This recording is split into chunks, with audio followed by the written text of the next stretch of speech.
so that folks can view this presentation um, offline or online, but not tonight. So we are not live broadcasting, but we are recording. So I'm Joe Mocha, I'm the superintendent, and I just want to lay out a timeline and what to expect tonight. We have been talking about bond and levy dollars for months, and hopefully you've seen some things start to happen, and we're now in the thick of design and implementation. So tonight's meeting is about one topic, and it's field surface for what is inside that track area known as the main field. It used to be called the football field. Now it's the main field.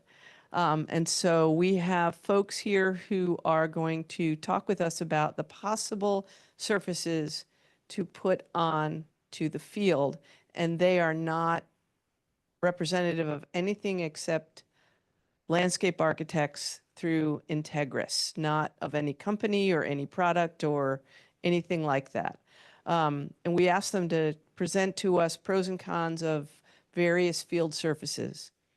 So that's what's happening tonight. So after this meeting, please tell anybody that you think should see this presentation to take a look at it, because next week at the board meeting, there will be a workshop format where people can talk with the board about what the field surface should be, in your opinion, in an effort to help the board understand what its community sees as the field surface that the community wants.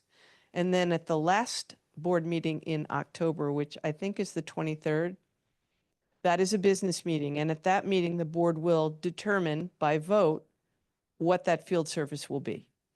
So that's the process that we're in tonight. There are lots of things happening with the bond, and there is a bond page on our website that has all of the various things. We're going to be residing the high school, re-roofing the high school, working on the press box. The track is part of the plan, the elementary playground, the vestibules in the buildings. There are many things happening. Tonight's about field surface. So I'm going to let you folks introduce yourselves, and Rebecca, who is with Integris, will be showing up at any moment with Jeff as soon as they get off the boat. And we're going to go through the presentation and then work on questions, and just be aware that when the questions come from you, you'll need to use the mic so that the recording picks that up. That's why we're using the mic. There you go. Great. Thanks. Can you guys hear me okay? Yes? No. All right. That a little better? Okay. Yeah, Rebecca was going to do an introduction here, but I will do that for her. So that's well, that did not work. Already glitch number one.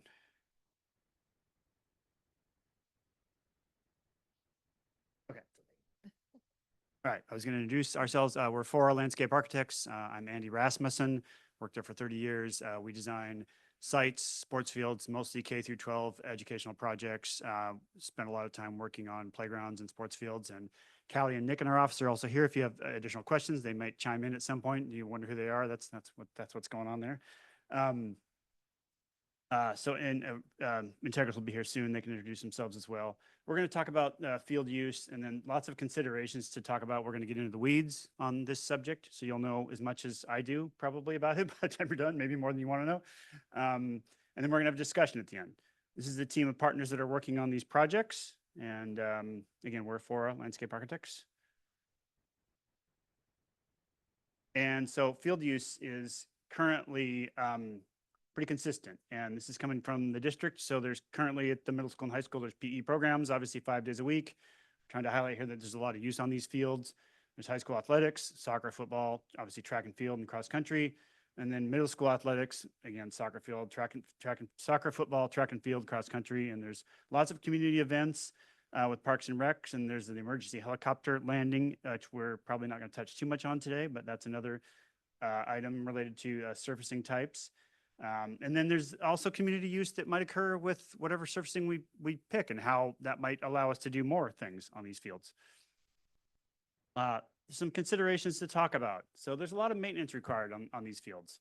The district has described some of these things to Integris, but currently my understanding is that you guys are mowing it 2 to 3 days, every 2 to 3 days in the fall and the spring, and you're fertilizing it often to make sure it's playable, and you're watering it often to make sure it's playable.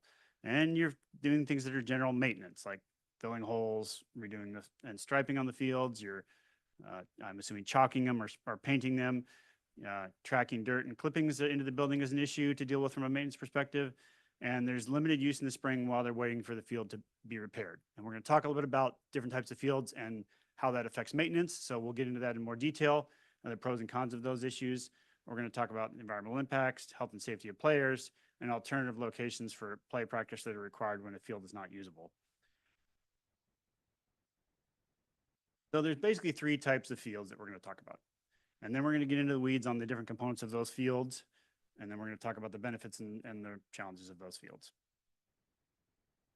So generally, there's 3 types of fields. There's hybrids that we can think of, but there's basically, and these should probably be in a different order, I apologize, but the kind of the lower end sports field is a topsoil based natural grass field.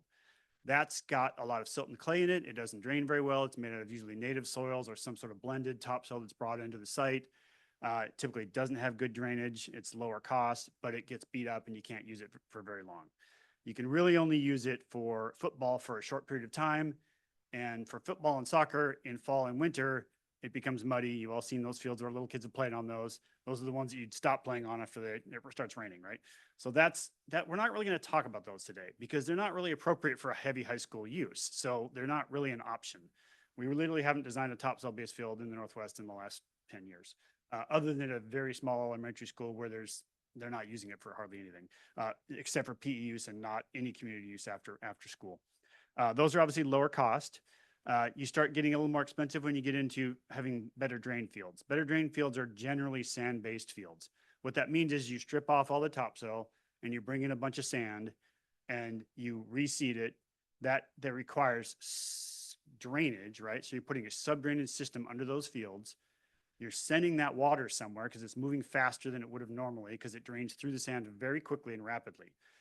That requires a bunch of things, lots of nutrients to keep it alive. So what happens when sand is put on a field is it has all these pore spaces in it, which allows water to percolate through it super fast. That also means nutrients percolate through it super fast, which means you got to water the heck out of it and you got to fertilize the heck out of it. Way more than you would your grass in your backyard, right? So it's heavy nutrient loads to keep those things alive. But that's how you can play football in the winter in the Northwest, right? That's what we've all seen. That's a generation of fields we all played on at the really nice high schools back in the day, right? Those are all being replaced with synthetic turf now because you can play on it even more and you don't have to put those nutrients onto the field. There are some pros and cons of that we'll talk about. So again, those have high water use, high maintenance requirements, and there's some playability limitations to those still. You can't consistently play on them all day long. They will get torn up still. They have to recover a little bit. You also have to water them in the summer. Like some fields you think of as like, oh, we can stop watering in the summer, let them brown out, and then play on it in the fall. Nope, not with football. You got to water it all summer long to be able to play on it in the fall and have a root zone that'll stay intact and not fall apart. So there's some things about those that are different than a normal field. The other option is synthetic turf. We're seeing a lot of this in the industry these days. We don't sell synthetic turf. We're not representatives of synthetic turf. We are here to help support whatever is the best choice for you guys and your community. We do a lot of these though, because there's a lot of benefits to them. And so we work on helping design some of these options. Again, synthetic turf has a high initial cost, right? That's one of the drawbacks to it. It requires similar things underground to keep the water because it runs through it very fast, right? Because you're essentially playing on a field that will never get too wet. It's got all this rock underneath it and detention so that it really can't puddle or pond or have any issues. That leads to increased use and increased playability. And there are some long-term replacement costs with that because every 10 to 15 years, you have to replace the entire turf system with the exception of the rock underneath. So the fabric, maybe not the pad, we'll talk about that in a minute, but the infill and the fabric for sure. So, and that has environmental concerns, which, you know, we want to talk about. There is, we're going to get into the weeds on these now. So as you can see with both of these systems that we're going to talk about, natural grass, sand-based fields, and synthetic turf, you have to strip everything off and start over at the beginning. And what that means is you're going to have a compacted subgrade and you're going to have to put, usually that's a crummy till soil that doesn't drain in the Northwest. So you have to put pipes under your field with gravel to get that water to go somewhere. And the state says that water's moving too fast. We don't want it going into the streams that fast and ruining our habitat. So you have to detain for it. So you have to put a big chambers under your field to detain for that. And now recently you have to, it's considered pollution generating. So you have to actually treat that water before it goes into aquifer or a wetland or something like that. So there's these other hidden costs of even natural grass fields that you may or may not be aware of. Again, we have to add irrigation, right? To keep it wet all summer, lots of water. We've done some studies on several of these systems because we have to do water use calculations for large high schools. And we found that a single football field can use 1 million gallons of water very consistently for the first 10 years, right? That is a tremendous amount of water for a community. And that's not a, that's a resource, right? So we should talk about that. You got to seed these things, you got to fertilize them. We'll talk more about that. You know, there's definitely, because it's a monoculture of grass, you're really having to put some energy into that. That may mean weed and feed. It may mean some chemicals. You know, school districts don't like to use chemicals, but sometimes you have to keep these things pristine and working. That's a concern as well. Synthetic turf fields have a very similar base, right? You're putting in under drains and it's compacted subgrade, then you're putting a bunch of gravel on top of that. And that's what the stuff drains through. And then on top of that, you're rolling out the big green carpet. And then on top of that, you're actually putting a pad between, so we don't have a picture of that, but between the gravel and the turf, there's a pad, which we can show you a picture of later. And then you're putting all this other infill in there, right? Which is the stuff that helps cushion it. That plus the pad is what makes it playable. And it's a system just like a natural grass field might be. And more pictures of what that looks like. You're basically doing a lot of earthwork to make this happen. So there are some upfront costs and carbon issues that you have to deal with. You can see what the detention might look like. We're basically trying to mimic forested conditions now. The new stormwater codes are requiring us to, anything you touch, you have to pretend like it's a forested condition, meaning you have to try to make it equal that by detaining that water somewhere and treating it. So there's these big underground chambers. Sometimes the void spaces in the rock alone are enough to detain. Typically though, with the newer codes, you're putting a big chamber or vault under your field to catch all that water and hold it and slowly meter it out so it's cooler and it's going into the salmon streams properly, right? At the right rate. So that's true of both types of fields we're going to talk about. There's also these things called E-layers or pads. That's what does a lot of the cushioning to deal with the issues of, like, we've heard about concussions, and many of you guys have heard about this, right? Issues with kids getting hurt.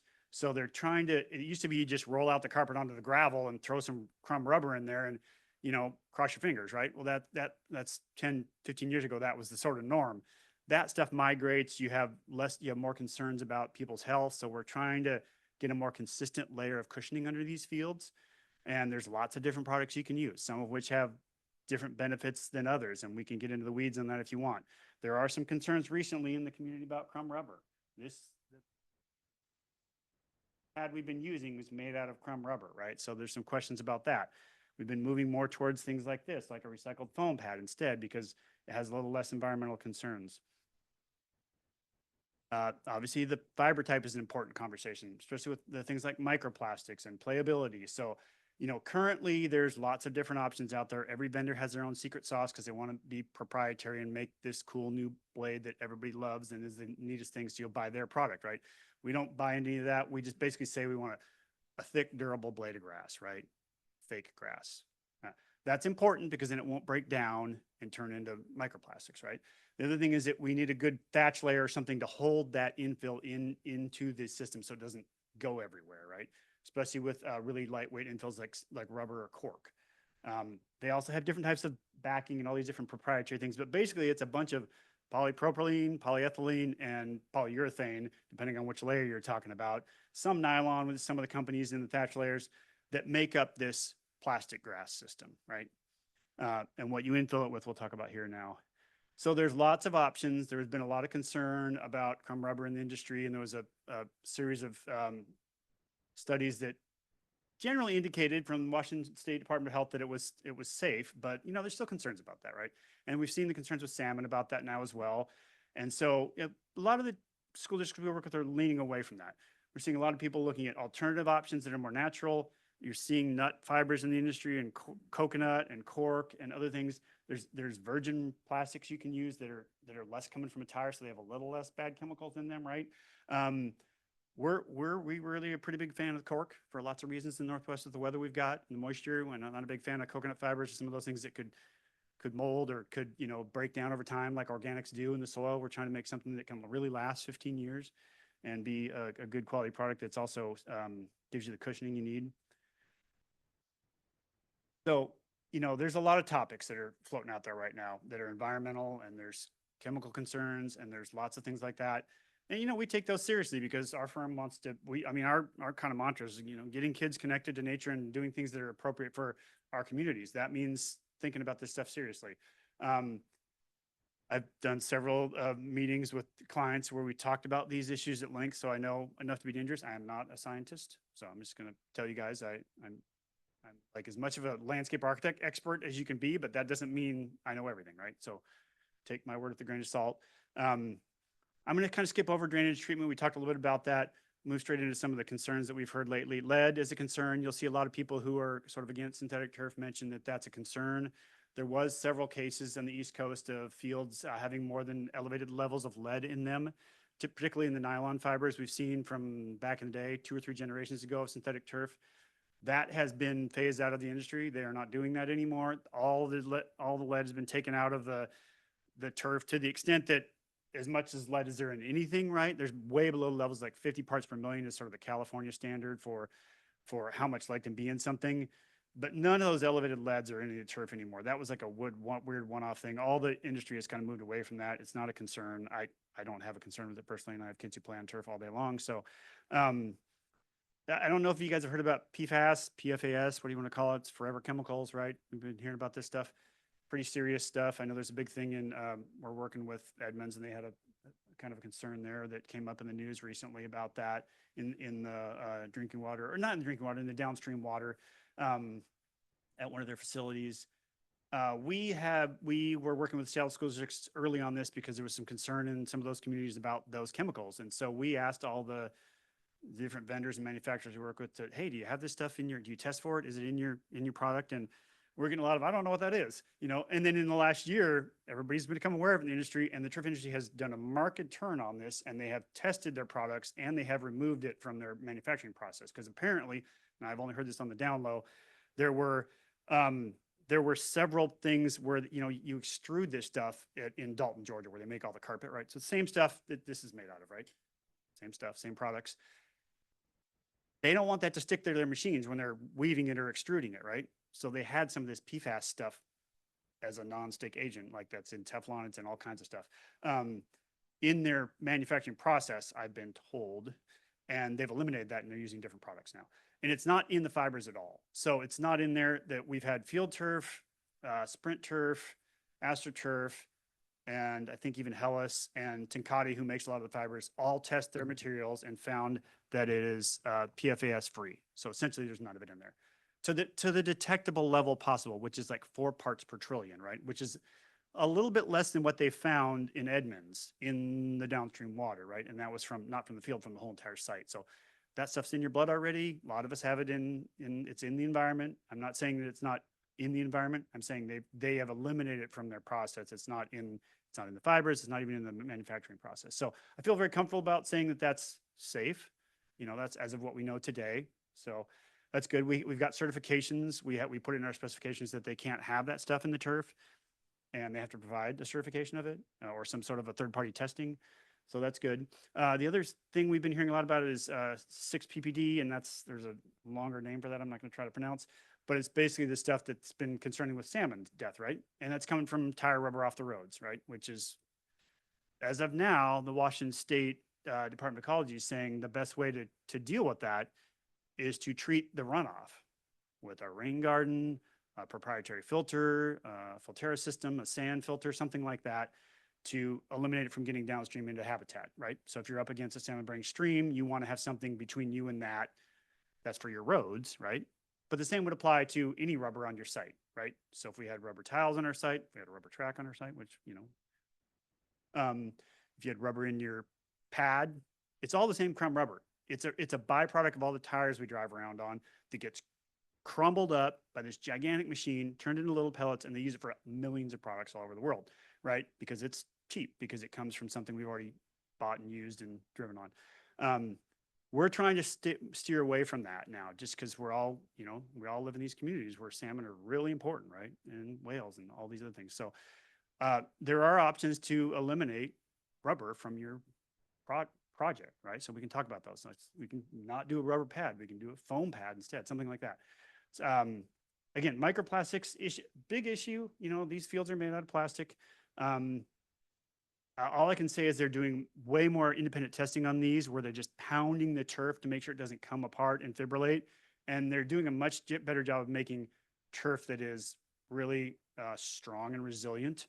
And we specify minimum amounts that needs to meet for those products. And so they're not coming apart and turning into very small particles, right? Injury is a concern. I do think because of the pads we have now and the new generations of turf, it's not a concern. A really poorly maintained grass field is way less safe than a well-built synthetic turf field. And you can talk about safety however you want. We can talk about safety from a lot of different factors, but you know, we're not talking about a $20 million NFL running back who twists his knee and they blame the turf. We're talking about normal injuries and CTE and concussions and things like that, right? That's what we're trying to avoid. And I think the industry has done a good job of trying to address that. So that's good. I don't know what other meant, but sorry. That probably just means if there's any other questions, but we're going to get to lots of questions at the end, I'm sure. So I'm trying to summarize the pros and cons here to not say that we think one is better than the other. There's a lot of good things about each of these systems. You know, I'll just go through this really quick. Subdrainage is important and needed for both of these to make these playable in the winter, right? So you can get lots of use on these fields. The upfront costs are high for synthetic turf. They're pretty high for sand-based too, because you're hauling off all this stuff and bringing all this other stuff back in, right? There's no low-cost alternative for a high school field when you're trying to get good amount of use on it. The maintenance costs are very high with grass fields, right? Because you're mowing them all the time, you're watering them all the time, you're fertilizing them all the time, you're getting out there doing stuff. They're pretty low for synthetic turf. I have seen school districts you know, drag their fields and clean them all the time. You don't really need to do that. You do, because especially now there's a pad underneath them. If a little bit of migration of the infill moves around, you're still going to meet the GMAX testing requirements. You're not going to have issues like with concussions and stuff like that. You can still groom them a little bit and broom them, but that starts to break down fibers. So I'm always telling people less maintenance is more, right? If you got these guys who like to mow patterns in their lawn, we don't need to do that anymore. Stop doing that. So, you know, the turf industry will say, yeah, you got to clean them once a year and you want to do this, but it's not like you're mowing it every week. So it's pretty low maintenance. Irrigation systems are, yes, needed, and water use is high for natural grass. It's one of the benefits of synthetic turf is you don't have any of those inputs continually. What else? Playability, you know, playability is sort of a tricky topic. Like I'm going to talk about that a little bit more in a minute about use and the amount of kids you can get on a field without ruining it. And the environmental impacts of both are high, in my opinion. That's my opinion. You know, you may have different priorities, but they both have impacts to the environment. Again, we're weighing this as an office. Is this an appropriate system to be using, specifying, designing? We think it's kind of on par, a grass field versus a synthetic turf field. We think they both have similar impacts to the environment, similar costs, long-term and short-term. And so we're not leaning one way or the other. We do think from a playability standpoint and use to get more kids on them, synthetic turf is a little bit better for that, right? But that doesn't mean that natural grass is a bad idea. It's just a different process. But there are, you know, I think when we start to see studies from people who are concerned about synthetic turf fields and they do cost analysis, I've looked at a lot of these. They're kind of disingenuous. They don't really talk about the issues. They forget water use. They forget the cost of water. They forget fertilizer. They forget the people that weed and feed things and all these chemicals are going into the ground. They sort of gloss over some of these concerns with natural grass. And they talk about heat and issues like that we've solved and we've moved away from. Like heat isn't an issue. We're not filling these things full of black rubber that we're not living in Arizona where kids are passing out playing on the turf, right? We don't have that anymore in the Northwest. The new generation of turf has either green or brown infill in it. It's relatively cool. You can play on it all the time. There's a lot of positive things that are going on there. So I'm not trying to debunk everybody's concerns, but I do think there's a lot of studies out there that are way outdated. Again, I think one of the concerns about turf is what do you do with all this stuff, right? It lasts a long time, but it only lasts 10 or 15 years, depending on how much use you put on it. I think eventually that'll push out to maybe 20 as these fibers get thicker and better, and they find better ways to maintain turf. But after that, what do you do with it, right? Traditionally, you'd throw it away. We had several vendors say, "Oh, I recycle that," and they would roll it up and they'd put it on a truck and they'd take it down to Washington Rock, the quarry, and they'd put it in a big pile there, and they'd say, "Well, once we get the technology to deal with this, we're gonna do something with it." And it just sits there in a gigantic pile. Okay, I mean, I'm just being honest. I've seen this, and I'm like, that's not my idea of recycling. So, in Europe and a lot of places in the United States, they're doing test cases. In Europe, they're actually recycling a lot of the stuff already because they've had it in for longer in smaller soccer pitches and stuff. So, there's other things you can do with it. We don't use it for waste energy. We don't really repurpose it other than cutting it up and give it to somebody to put in their backyard or whatever. And then it's kind of near the end of its life cycle, anyways. The new thing is recycling. They have a lot of good examples of people who can remove the infill and cut all the fibers off and turn them into new polyethylene or polypropylene pellets that they then make into product, just like your fleece coat or whatever. So all that's coming online, and I'm pretty confident that in the next 15 years, it's not going to be like, we could do this. It's going to be, we're doing this, because everybody's going to want it, right? So I feel like that's not there yet, but it's getting real close. And I feel comfortable that, we're going to help try to promote that as best we can. Everybody, I think, is going to be asking for that. Hey, what do we do with all this stuff, right? Just take it to the landfill. So I think that's, honestly, it's not quite there yet in the Northwest. There isn't a great facilities for it, but there will be soon. I'm pretty certain. I want to talk a little bit about use. So the resource consideration is interesting. We're seeing that a really high-end high school synthetic turf field, you can play on it 2,000 to 3,000 hours, right, of heavy use. You can't do that on a natural grass field. You literally need 2 natural grass fields, even if they're sand-based, to do the exact same thing. So if you're trying to avoid cutting down your forest and building another field that needs another 1 million gallons of water, synthetic turf is a real option to consider. Not trying to say it's the only choice, but if you're really trying to get a lot of use and encourage additional use and community use and soccer tournaments on the weekends, it's something to think about, because it does definitely have several benefits, right? The most one being year-round playability all day and all night. You already have lighting, so you can use it late in the evening. You can use it on the nights and weekends. You can use it for PE. So you're going to be using it 24/7 if you're like most school districts who put one in, right? It seems like that's the way it goes. Natural grass has, again, we already talked about all these issues that it has as well. Again, those are maintainable issues. You guys are maintaining your field now. It gets a little harder when you use sand-based field. You get a little more inputs of water, a little more inputs of fertilizer, a little more mowing. And again, a little more usability. So I'm not saying they're not usable like a regular grass field, but just a little less. And I really blew through that. So if you guys have any questions, I think we'd like to hear that. I don't know if you guys have anything to add, or you want to just jump into. No, we were just.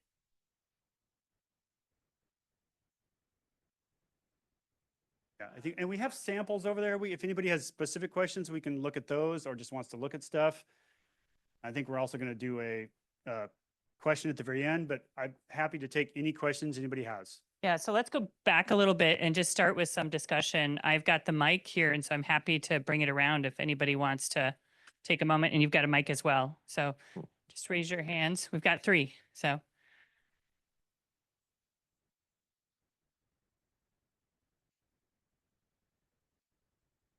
Okay. Hi, John Sommer. I know currently, and I think you guys kind of covered this, but I just want to be clear. Currently, we basically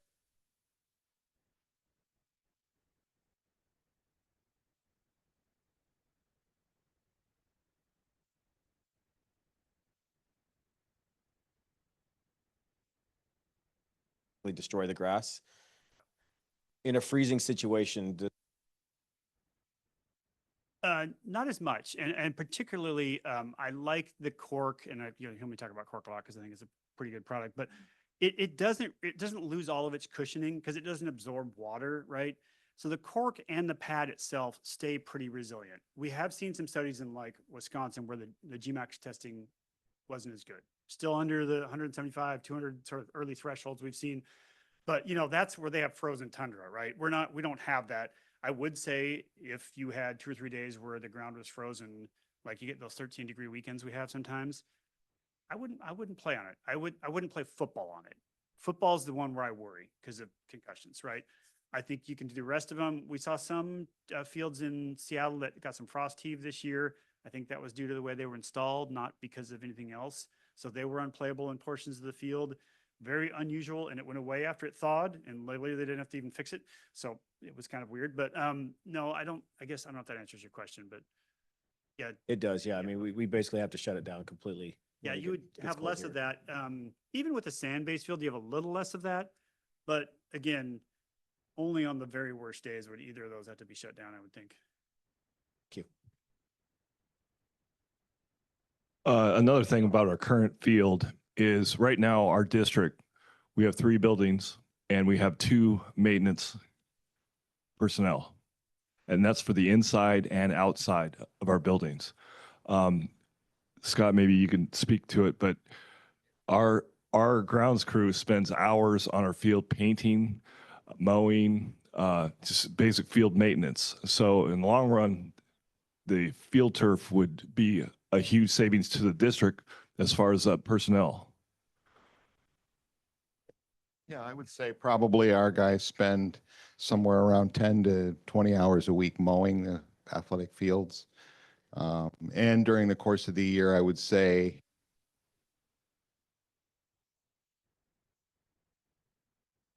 I'll get you another one. just based on this year's orders, we put about 300 gallons of field paint on the field every year. So there's a lot of painting that goes on, a lot of field paint that goes on the field. It's low VOC, environmentally friendly, water-based paint, but nonetheless, there's still a lot of paint. So it's a lot of work. Other thoughts folks have? So 10 to 15 years down the line, when it needs to get replaced, what percentage cost of the initial would be involved in the replacement cost? So typically, because you've done all the haul off of the existing organic stuff and you've built the base, you can keep all that in the sub-drainage, right? You don't have to replace any of that. Particularly nowadays, we're designing them to last for, quite a long time. That's why we used to like to use the E-layer, which is that rubber kind of paved pad that you talked about, because it was the most stable to drive on afterwards to replace the field. Other than that, I'll just go real in case you care about the minutia.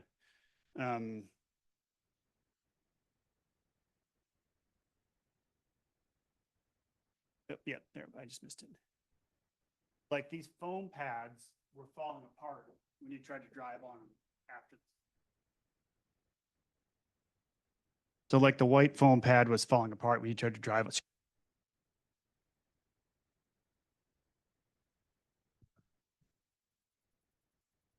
Back to here. I'm technically not that challenged. But basically, we don't know if this will get 2 or 3 cycles with the foam pad that's in the upper corner here. But that's what you would typically get with an E-layer. So I think my point there is everything, including the pad, can stay, and just the turf and the infill gets removed. Now, what we haven't done is try to reuse the cork infill yet, because it's mixed with sand and they layer it in a certain way that makes it more playable. So it's hard to then put it back in there, but they can use it for something else. It's also inert if you put it in a landfill, right? So really it's just the carpet. And I guess the cost is somewhere in a third of the initial cost would be to replace it. I don't know the exact number, but yeah. Other comments, thoughts, musings? Scott? So I had a question about retention. You talked a lot about the drainage system under the field and the differences between sand-based field and, the turf field. What is the difference between the two, if there is any, in the water retention system and the holding that needs to happen there before the water goes into the watershed? Right. So it's a little trickier of a question in this county, but in the state writes stormwater manuals, right? And then they get adopted by the various counties. Currently, the newest version of that treats all synthetic turf and all natural grass fields that are fertilized as the exact same. Pollution generating to the same level as your parking lot, and they have to detain the same amount for a forested condition. And they're generally the same rate, right? The same rate of imperviousness. You don't get any credit for whatever little bit infiltrates. They just say it's impervious. It used to be some of the jurisdictions about 5 years ago were, oh, we'll count it as 50% pervious, 50% impervious. So your detention system would be smaller. Those jurisdictions have all adopted at least the 2018 manual.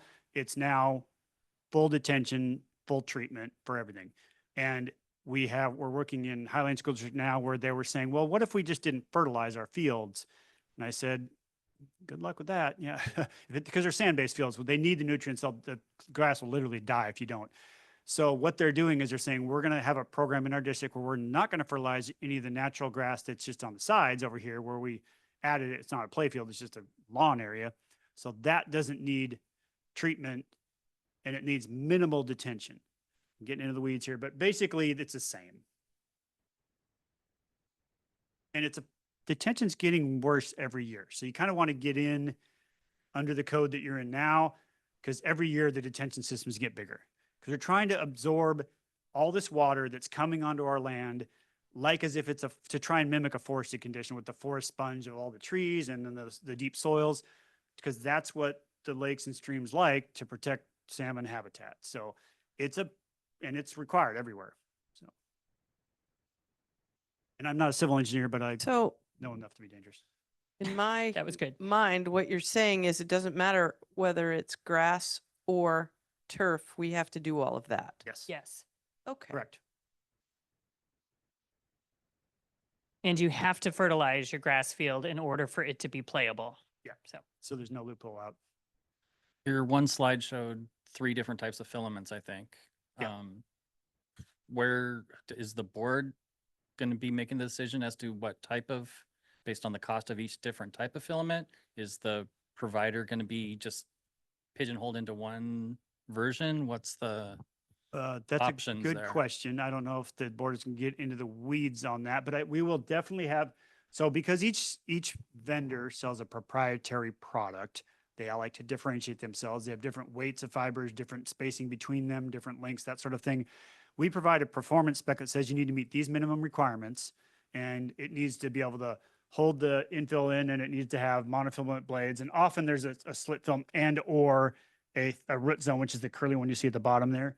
And just to keep the stuff from moving all around, we'll give them general parameters, and then to get competitive bidding, rather than just saying we want your product and then that person can then charge whatever they want, we say we want all you guys to compete over it and within these parameters. And so that's how typically we would present it in our specifications. And I would assume the board would be not trying to pick a very specific one. yeah, They're not landscape architects. Yes. So they're, My the board inclination president has an answer. My inclination would be to put to the board whether they want the sand-based grass or artificial turf, and maybe what kind of infill, but nothing beyond that, and to allow the professionals to decide what's most appropriate within that, within whichever is decided. And that is kind of how the board is reacting to most everything. For example, we know we want quality siding on the high school. They're not going to get into every detail on what that siding is. It's more big picture. So Mark Eager, track coach. And so a couple things we got to think about when we consider turf and grass. And one of those is, as long as we maintain a grass field, we cannot host home soccer matches, playoff matches. So we can't host when our kids are in, we have to go someplace else. The second thing is when we do have soccer matches, the kids got muddy cleats, they got grass clippings, and they end up getting all over the track because they have to walk off the field. So when we were at the Wesleyan cross country invite a couple weekends ago, there was grass all over 6 lanes in. And that's just more work that our maintenance has to deal with. By getting the mowers onto a grass field, you have to drive the mowers across 8 lanes of the track. And that ends up ruining the integrity of the track itself, as well as the base layer. So we actually had to fix that as well, because the tracks aren't designed to have these mowers. The other thing is, As we go around and mow, there's grass clippings getting all over the seams of the track as well as on the track itself. So you can go out right now and you'll actually be able to see all of the seam, all the organic material that's growing, as well as the grass blades that are growing in the track. And that's something that we have to deal with every single year. We don't get to always deal with it every single year. Sometimes it goes for a couple of years. So ideally, it would be nice to get all organic material completely removed from the stadium area. So it's all clean.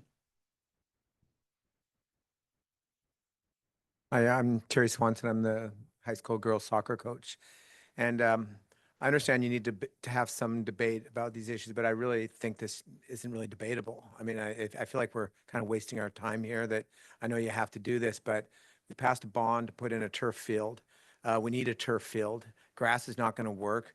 I'm sitting beside the person that does all the maintenance for the parks and rec grass there. There's, probably 5 or 6 times the amount of grass there, and it has to be closed down in the winter as well for play even there, with not even near the use that you're going to have with on that high school. You've got the 2 soccer teams that use it in the middle school and the girls and the high school. You've got the football, and so it's not only that. You can try, of course, it's going to be a lot more level when you have drainage. You want that big crown there, but you're still going to get torn up.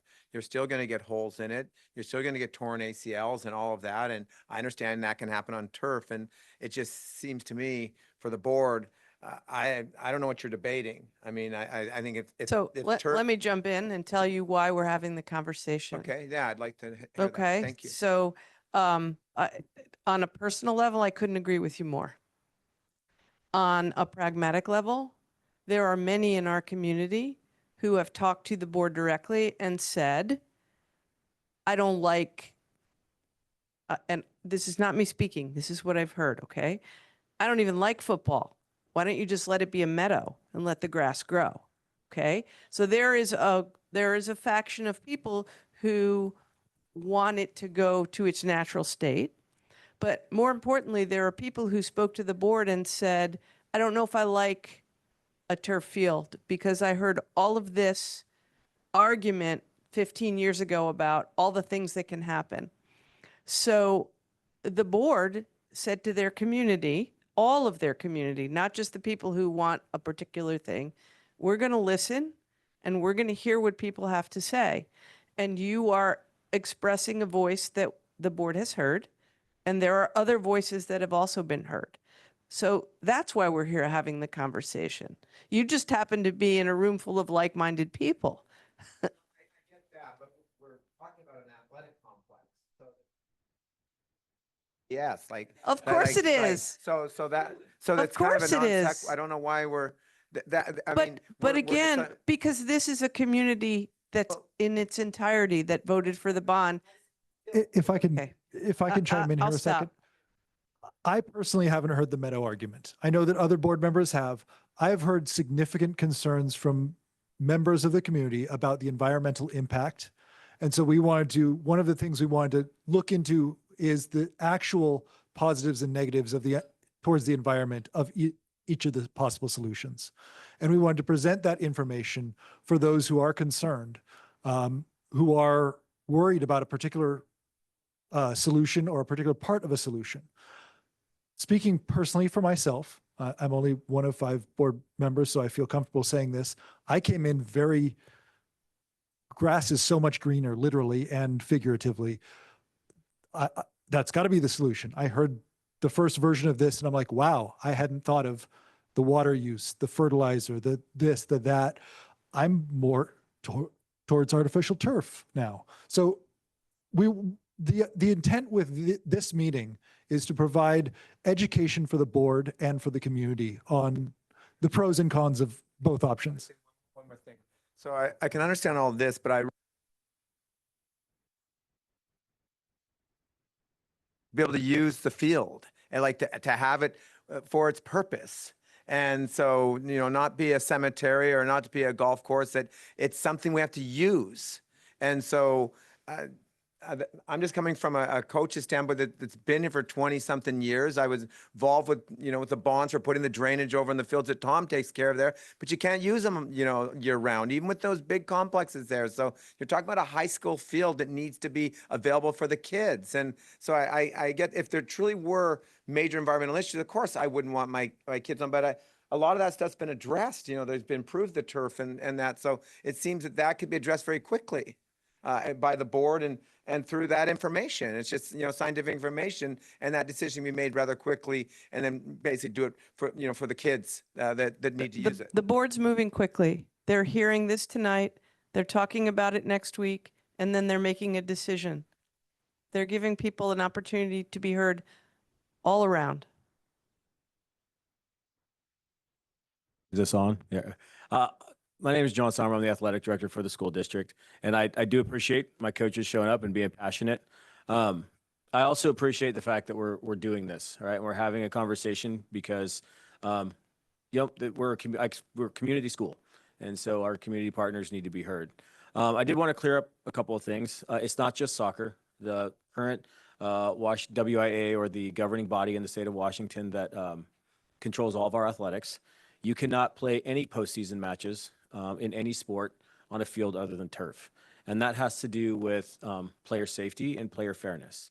Because while we may put a lot of resources into taking care of our grass field, if that's the way we go, you can't guarantee that every community or every school district is going to do that. And so to kind of make it fair play and to increase the level of athlete safety, they require you to have a turf field. And so if we really want our athletes to have the opportunities that other communities throughout the state have, then we have to have facilities that can support that. There's other things that go into that, is having a certain size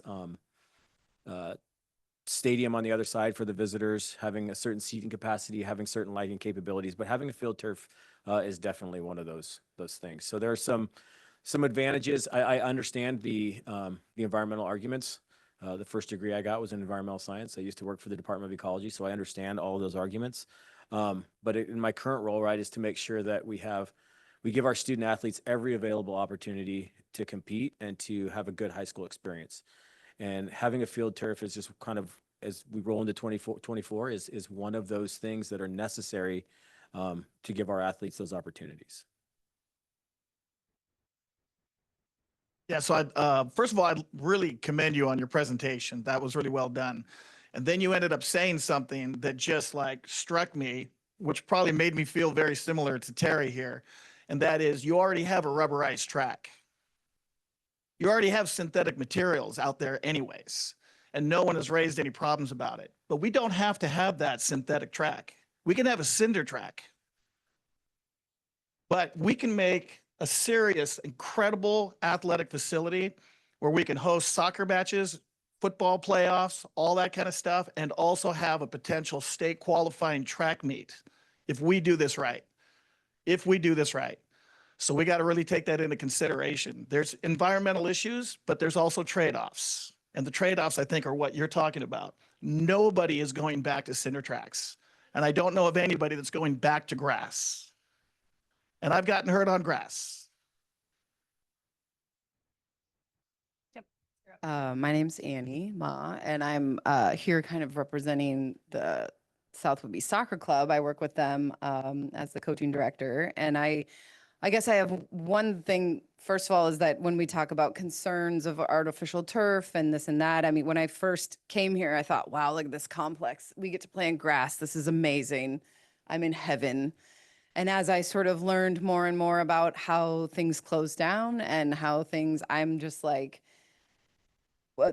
yearning for an artificial turf field because they do close, everything closes down. The one field we have to share is the elementary school field, the one here. And I sort of was like, we have one field to share. And so one, I think, is that go anywhere in Seattle and it's all turf fields. Like the ship has sailed. I don't know. I feel like it's a little antiquated to be like, well, what about I mean, doesn't mean we should be still addressing those and making it better and trying to make it better, but everybody's using this. This is just how it is. And then my other sort of question, I guess, is there going to be any opportunity for the community through like through the soccer club to use this field also? I know that all the public stuff is used by the schools. And so I'm wondering if there would be any sort of opportunity. The select program in the club is growing a lot. We have 4 teams this season. We're going to grow to 5 next year. And as a club, we have to sit and say, how many of these teams can we actually support with one field to share in the wintertime? So that's my question is, obviously, it's at the school. The school's going to take priority and all of that, but we have no lights and we have no turf. And so trying to move that forward. And the select program is really important for the kids in this community, because otherwise, if they want to play at any level above rec and they want to feed your beautiful high school teams and you want to get kids that could compete at a state level, and we're doing select starting at U10, that feeds into that high school program. And I feel like the two could really be beneficial to each other. And otherwise these kids are going off island and their parents have to go off island and all of that. So I think that's just why I'm here to ask if there would be any opportunity for also, the club rec, it closes down. We don't really need it for rec, but our growing select program would be over the moon to have just yet another place to potentially practice in the winter. Sure. And I can answer that question for you. Absolutely. So currently we do that with our inside gym spaces because we can use those year round. They've got lights, they're heated spaces. The only reason that we don't allow that currently on our stadium field is because of the use issues. We have middle school girls soccer in the winter.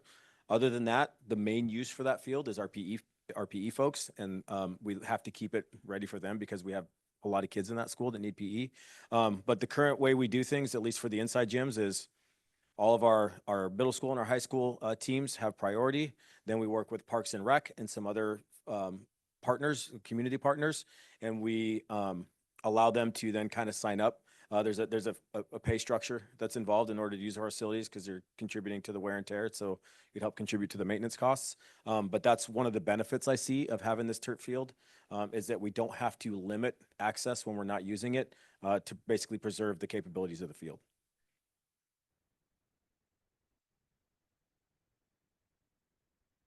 Other thoughts? I'm Tom Fallon. I'm the head baseball coach. As a baseball coach, my nighttime job, I coach mostly on turf or mostly on grass, but more and more on turf. We're probably about 50% of the teams we play on the east side now are turf. I totally prefer grass and dirt. I think that's real baseball. So kind of torn, on the whole thing. I was asked if I would support our baseball field being turfed, and like I told everyone, I'm torn. The purist in me, no, grass and dirt. The ease of maintenance, absolutely. I mean, it would be nice to roll up, have it painted, never have to drag it, mow it, fertilize it ever again. And that comes from a guy that in my daytime job, I'm the turf manager and run the park next door. And so turf is my life. It's what I do. It's my passion. I love it. But this community needs this field. The stadium needs to have this as a year-round usable space. So that's my feelings. Eric Jokainen, PE teacher. I'll speak to the PE piece. We have on any given day close to 100, between 100, maybe 120, 130 kids out there. And past practice has been just, and this is just solely informational, that when they have to paint, maintenance the field, PE then no longer has that field. So now we have those 130 kids and we have to try to figure out what to do. And that's usually on, last year, it was 2 days out of the week. If it's a soccer game, football game, mowing, striping. And so that's just something to take into consideration that some folks might not know about. You. Other thoughts that folks have? One more. Okay. My name is Mark Kukuk, and I'm a parent to an athlete on the soccer team. And to kind of address the maintenance issue of a soccer field, we saw a lot of what goes into it. And you guys don't have the help and the support to maintain it. I mean, you touched on that already. And these kids are actually getting hurt on the field we're playing on now because it's not maintained properly. These guys can't do it, I guess. But I mean, there's potholes in the ground. Girls are buckling their knees and their legs on it. I mean, it comes down to a safety issue too, you know, and that needs to be really taken into consideration about this field. So. Thank you. So someone, I think it was Mark, brought up the driving. I do have a question, actually. So I know we have to maintain this, and you said not very often, but there's a vehicle we have to purchase to do whatever it is that you do to a turf field. Yeah, And so what about that on the track? And typically, like a Gator would have turf type tires on it. You can get them with wider tires, and they're lighter weight than, you know, there depends on the mower, obviously, but the drag behind those is pretty lightweight. And so you can also throw some extra turf over it, and, you know, but you're not doing it every day, right? So you don't have to, it's easier to put that on and off to drive across onto it with your Gator and your drag brush. And those don't weigh very much. So they're a little less of a concern with a good rubberized track. and the other thing I know, just, and Mark knows this, we're also redoing that surface and reconfiguring the track, which will be part of that conversation with John and John. So that we won't have to worry about that. When we go in and build this field, the track's coming up and everything gets relayed, right? What is your feeling about dedicated equipment like a Sport Champ? That's a grooming machine designed for a field like that. I mean,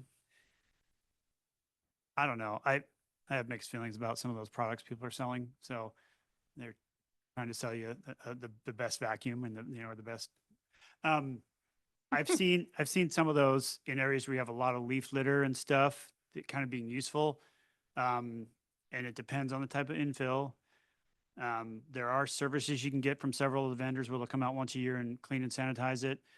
There are things you can drag behind it with magnets and, you know, other things that can pick up sunflower seeds and whatever. But, you know, when the turf curls over a little bit, stuff can get in there, you know, and you could clean and sanitize that.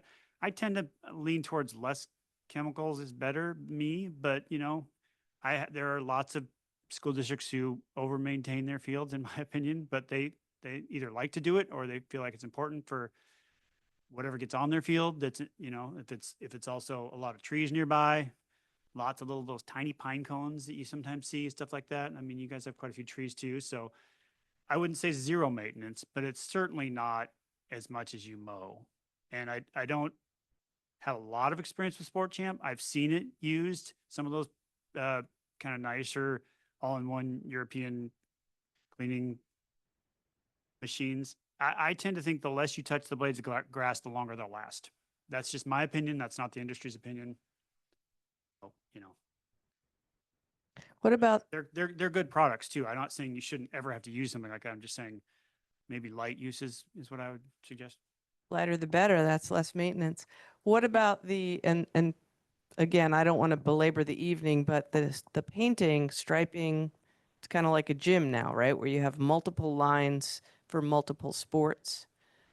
Yeah, correct. So typically what we'll see with most school districts is soccer and football will be inlaid and permanent, and maybe lacrosse. It gets quite busy if you do that. Sometimes you'll just have tick marks for unified lacrosse or for other sports, just so you could lay those out, or you could temporarily paint them. I'm not a huge fan of the temporary paint that you see. There's services that can do that, and it'll wash off after a while. Again, that's a chemical. I would say figure out which sports you want. Try to get those inlaid into the turf to begin with. You can use thinner lines, darker colored lines. They don't look super busy. We've done that on several fields. So you're not like wondering which line is the right one. But no, all that gets installed as part of the installation, and it's permanent. So Other thoughts?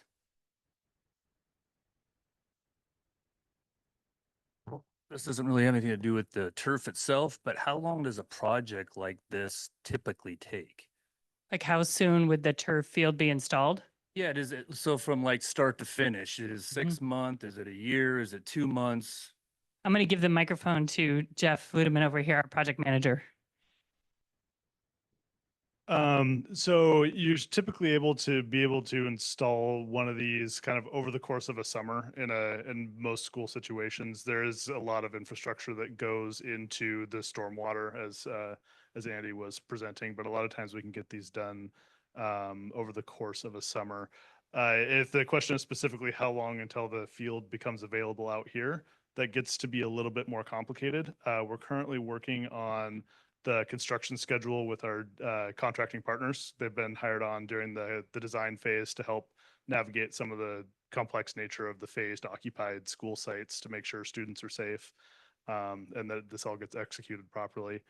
And so we're still working through that schedule with them, but this does get up into some longer term permitting with the site and land use in Island County. So it's not likely to be the first thing that gets installed out at the middle high school, but we're still working on the exact timing of all that.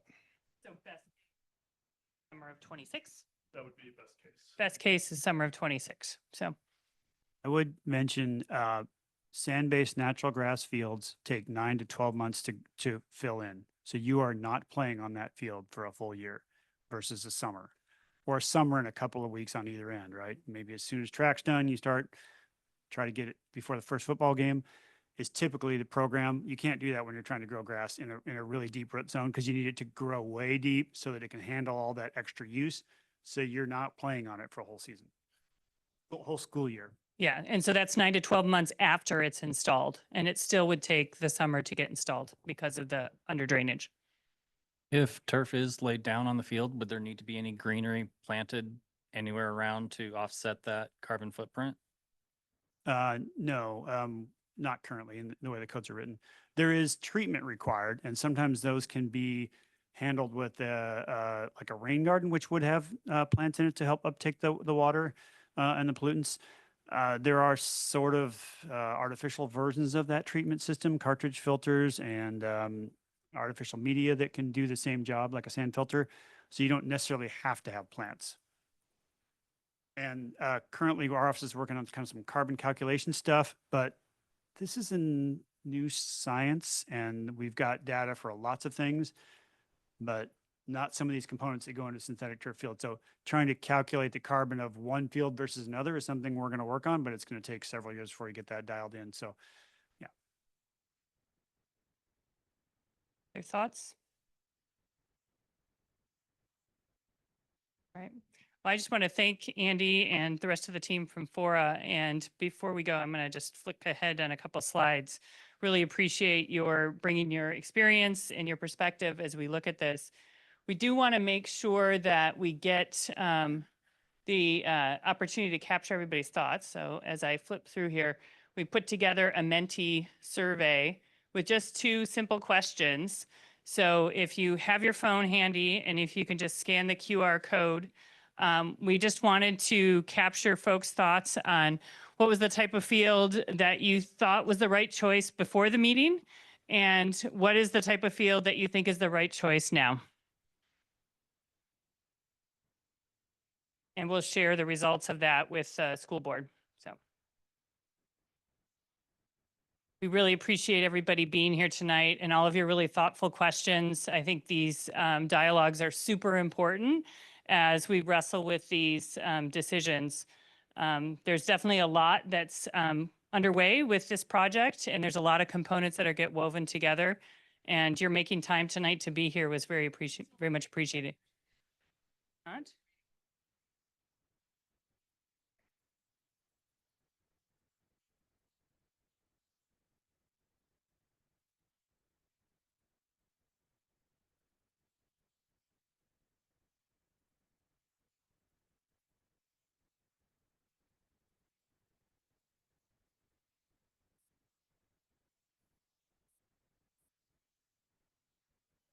My hands.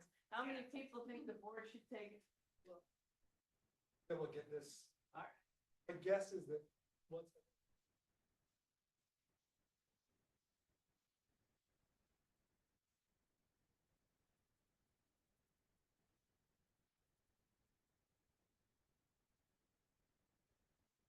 The question is, will community members be able to come and vote? No, you've elected the board to vote, and that's how it comes through. But we will be first having a workshop to have discussions, so you can share with the full board your thoughts there and what you'd like the board to vote on. And then there is public comment at the business meeting where we will be taking the vote. So if you have something more you want to say then, you can do so. But